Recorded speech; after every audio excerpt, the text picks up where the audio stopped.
There's a strange moment that happens when someone ordinary walks straight into a world designed to keep people like them out. No invitation, no approval, no permission, just pure determination crashing into billion-dollar walls. And sometimes, instead of bouncing back, they leave a dent.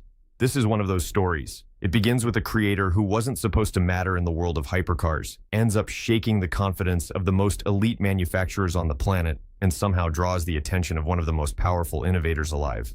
Not because he asked for it, but because he refused to play by the rules everyone else accepted.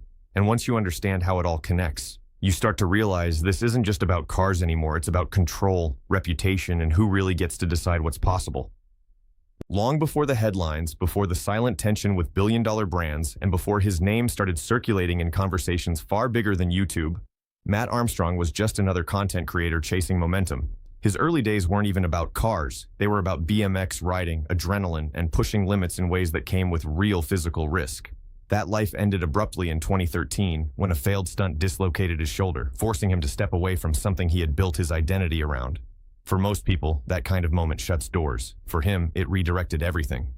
Years later, in 2019, he returned with something completely different. Instead of bikes, it was a broken car, his girlfriend's damaged Audi TT. It wasn't glamorous, it wasn't special, but it was real. He documented the process honestly, showing mistakes, setbacks, and small wins. That honesty became the hook. People weren't just watching a car get repaired, they were watching someone learn in real time, fail publicly, and keep going anyway. That connection built quickly, and with it came attention, not just from viewers, but from people inside an industry that usually ignores outsiders. As his confidence grew, so did his ambition. He moved from simple rebuilds to more complex projects, eventually stepping into territory that most DIY creators wouldn't even attempt.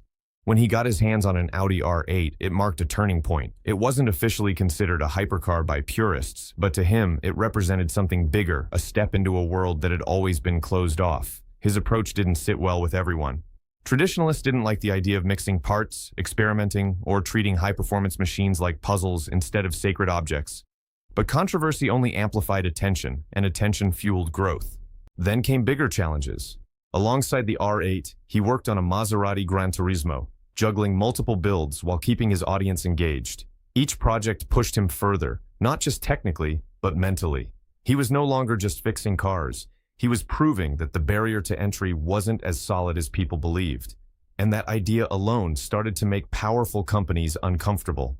The real tension began when he stepped into the territory of brands like Aston Martin. He acquired a nearly brand new vehicle that had been wrecked before release, and from the start, it resisted him. The car wouldn't even start. He tried everything: diagnostics, repairs, workarounds, but nothing worked. Eventually, he had to do what he had been trying to avoid: call in the official team. They arrived and solved the problem in minutes. It was a rare public defeat, and he didn't hide it. Instead, he admitted it openly, reinforcing something important. This wasn't about pretending to be perfect. It was about pushing boundaries until you either break through or hit something you can't overcome. But that setback didn't slow him down. If anything, it pushed him towards something even bigger. That moment came when he took on a car many believed should never be rebuilt outside official channels: a Bugatti Chiron. A multi-million-dollar hypercar, heavily damaged, locked behind strict manufacturer control over parts and repairs. For most, it would be impossible. For him, it was irresistible. From the beginning, the challenge wasn't just mechanical, it was political. He couldn't access official parts. He couldn't get support.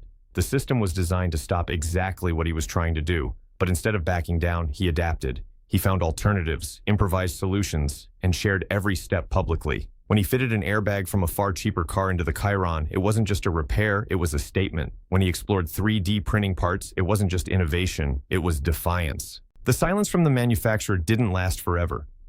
Eventually, the response came, and it was clear. Claims were challenged, methods were criticized, and limitations were pointed out. According to them, certain things simply couldn't be done outside their controlled environment. But instead of stopping, he treated it like a challenge. When told that separating major structural sections of the car wasn't possible in a regular garage, he went ahead and did exactly that. Each step turned doubt into proof, and proof into pressure. While all of this was unfolding, another layer was quietly forming in the background. The broader automotive world was already in a state of competition, especially with the rise of electric vehicles challenging traditional performance standards. At the center of that shift was Elon Musk, pushing boundaries in his own way, redefining speed, performance, and what a car could be. His ambitions didn't just aim to compete, they aimed to surpass everything that came before. That's where things start to overlap. On one side, you have a global innovator challenging the industry from the top down. On the other, a creator challenging it from the ground up. Different scales, different resources, but a similar mindset: question everything and rebuild it better. Whether intentional or not, the parallels were impossible to ignore. Speculation grew. Was there a connection? Was there interest behind the scenes? Nothing was confirmed, but the idea alone was enough to fuel discussions.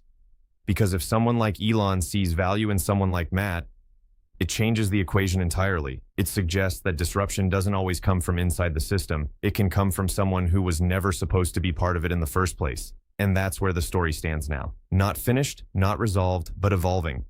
A creator who started with a broken car now finds himself in a space where every move is watched, analyzed, and debated. Not just by fans, but by the very industry he challenged. Whether this turns into collaboration, competition, or something no one expects, one thing is clear: the line between outsider and insider isn't as fixed as it once seemed.